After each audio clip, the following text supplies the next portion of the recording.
It started like any other Tuesday evening in the quiet suburb of Cedar Glen, a town where the loudest noise you'd usually hear was the distant bark of a dog or the hum of a lawnmower. But on September 14th, 2023, that peaceful image shattered.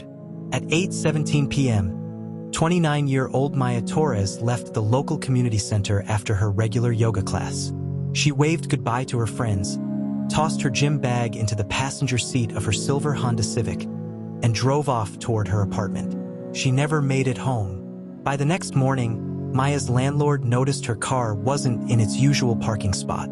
Calls went unanswered. Her sister, Elena, grew worried and went straight to the police station. At first, officers weren't overly alarmed. Adults go missing, sometimes voluntarily. But Elena knew something was wrong. Maya never just disappears, she told detectives. She doesn't ghost anyone. If she's not answering, something happened to her. The first clues.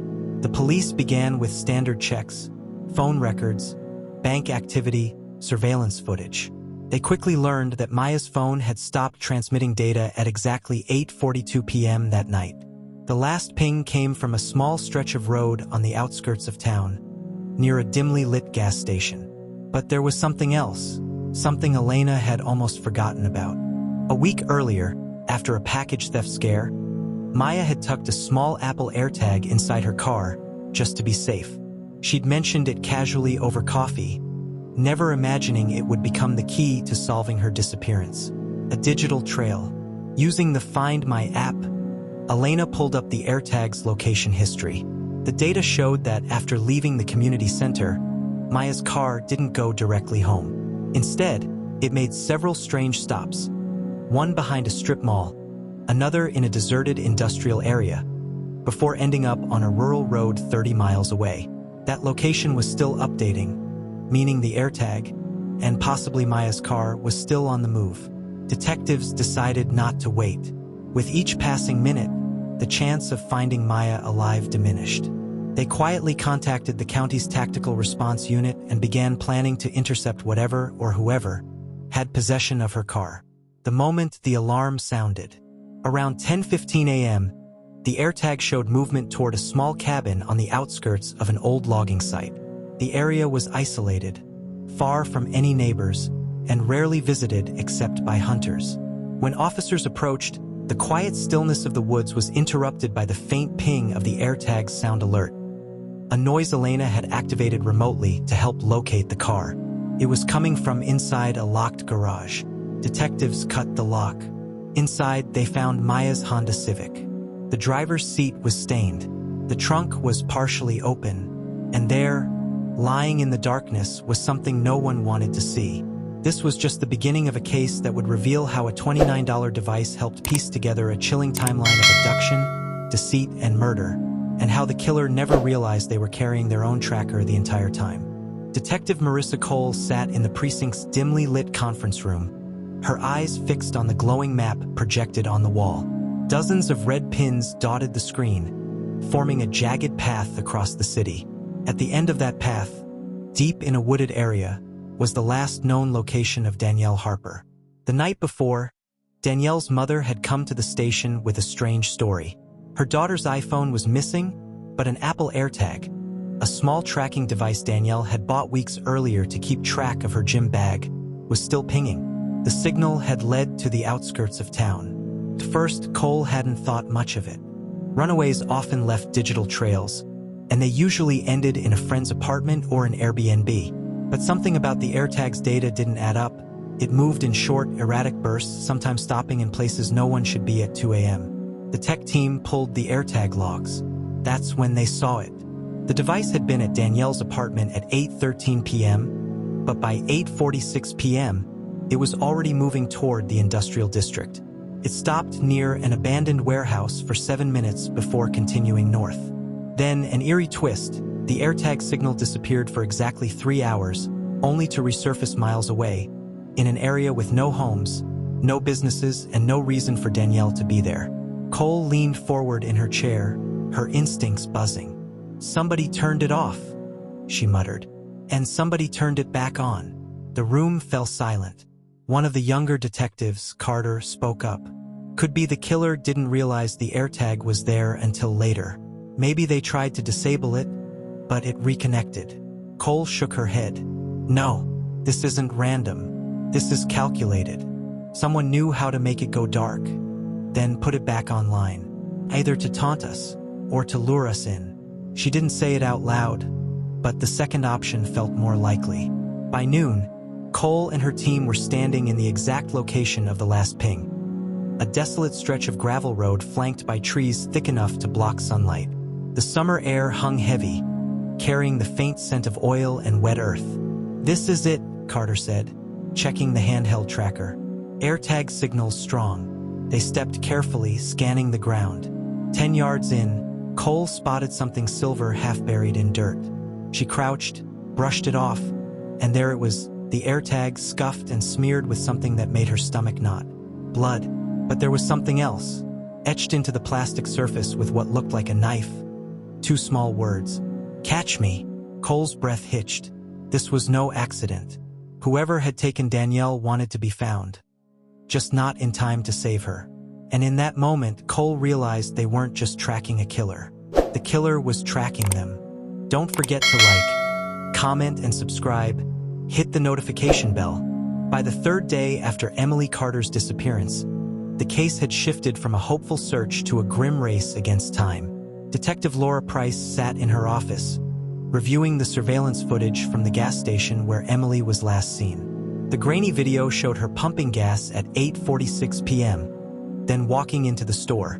Minutes later, she stepped back outside, only to vanish from view behind a large black SUV that pulled up alongside her car. When the SUV drove off, Emily's car was still there. But Emily was gone. The most chilling detail?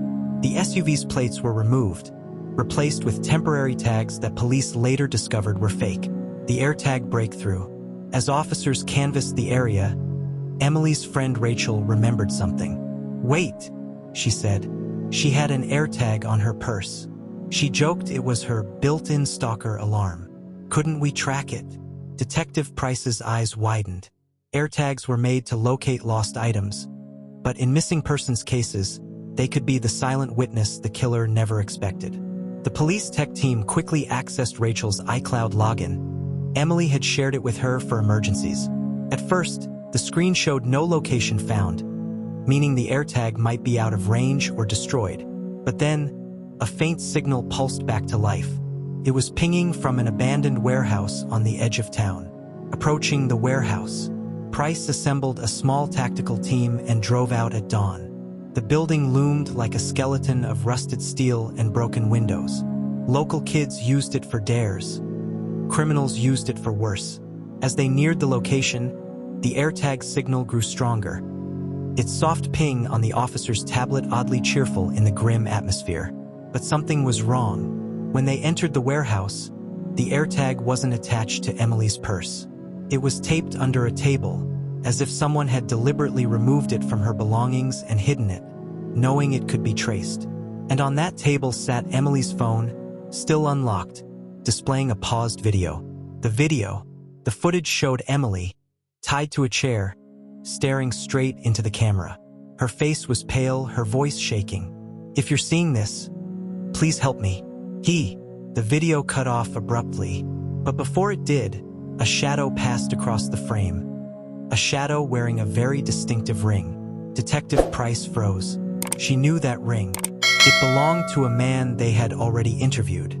Detective Ruiz sat at his desk, a cup of cold coffee untouched, as the AirTag's location continued to ping on his screen. It was no longer bouncing around. It had stopped on a small, isolated property on the outskirts of town. "This is it," he said, grabbing his jacket. His team moved fast, coordinating with SWAT for a quiet but forceful approach.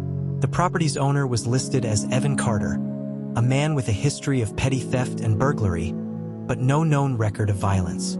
Still, something about the location sent a chill through everyone in the room. It was miles from any neighbors, the perfect place for someone who didn't want to be found. As the convoy of unmarked police cars rolled down the narrow dirt road, Ruiz thought about Emma's parents. Every case had its stakes, but this one felt personal. He wasn't just chasing a criminal, he was racing against time. They reached the property at dawn. The house was old, the paint peeling, with a single dim light glowing in the kitchen window. The AirTag signal was strong now, so strong it almost buzzed in Ruiz's chest. The SWAT leader gave the signal. In one swift motion, the door was breached. Officers poured inside, their flashlights cutting through the gloom. The air smelled of gasoline and mold. In the corner of the living room, a duffel bag sat open, and inside it was Emma's missing purse, her phone, and the AirTag, still glowing on the detective's tracker. Ruiz moved deeper into the house, his gun drawn. A faint noise came from the basement. Slowly, they descended the creaking wooden stairs. There, in the dim light, was Evan Carter standing over a tarp-covered shape. When the officers surrounded him, he froze. "I didn't mean to," he started. But his words faded into silence.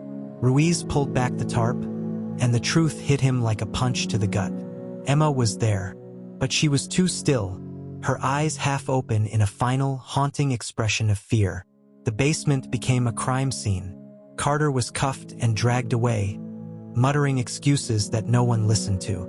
In his jacket pocket, police found Emma's necklace, proof he'd been keeping a trophy.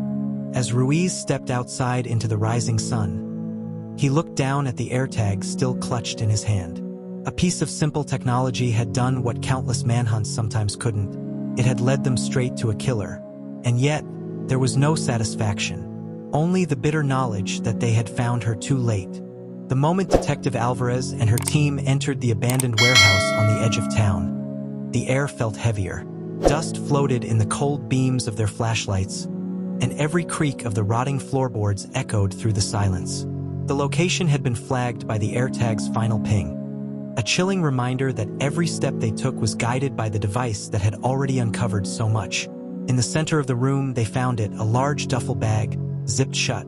Alvarez's hands shook as she unzipped it, revealing the personal belongings of Emma Crawford, the 28-year-old woman whose disappearance had gripped the town for weeks. Beside the bag was something even more disturbing. A blood-stained sweater, the same one Emma had been seen wearing in her last security camera appearance. The AirTag told the rest of the story. Detective Alvarez reviewed the collected location data. The movements painted a haunting picture. Emma's final hours traced through winding roads, abandoned streets, and finally, here. Whoever had taken her thought they'd covered their tracks, but they'd overlooked the tiny device Emma had tucked into her handbag months earlier as a safety precaution. From a dark corner of the warehouse came a sound, slow footsteps. Alvarez's flashlight caught the figure of Ryan McCall, Emma's former co-worker. His face twisted between shock and fury as he realized he'd been cornered. "You followed me," he spat. "No, Ryan," Alvarez said, her voice steady. "Emma did." The confession tumbled out in pieces. A rejected advance had spiraled into an argument, which then exploded into violence. Ryan had panicked, dumping her body in a remote ravine. But in his haste, he'd taken her handbag with the AirTag still inside. The search ended where it began, with a signal from a tiny piece of tech. Days later, recovery teams found Emma's body exactly where Ryan said it would be. The community mourned, but they also marveled at how a device meant to find lost keys had brought justice to a grieving family. In a tearful press conference, Emma's sister addressed the public. Emma always said if anything happened to her, she wanted to be found. That little AirTag gave her a voice when she couldn't speak for herself. Ryan McCall now faces a life sentence, but the case leaves a lingering question. How many more stories might be solved by technology quietly watching from our pockets? As the police boxed up evidence, Alvarez pocketed the AirTag. She didn't keep it as a trophy, but as a reminder. Sometimes the smallest tools hold the biggest truths. Don't forget to like, comment, and subscribe. Hit the notification bell.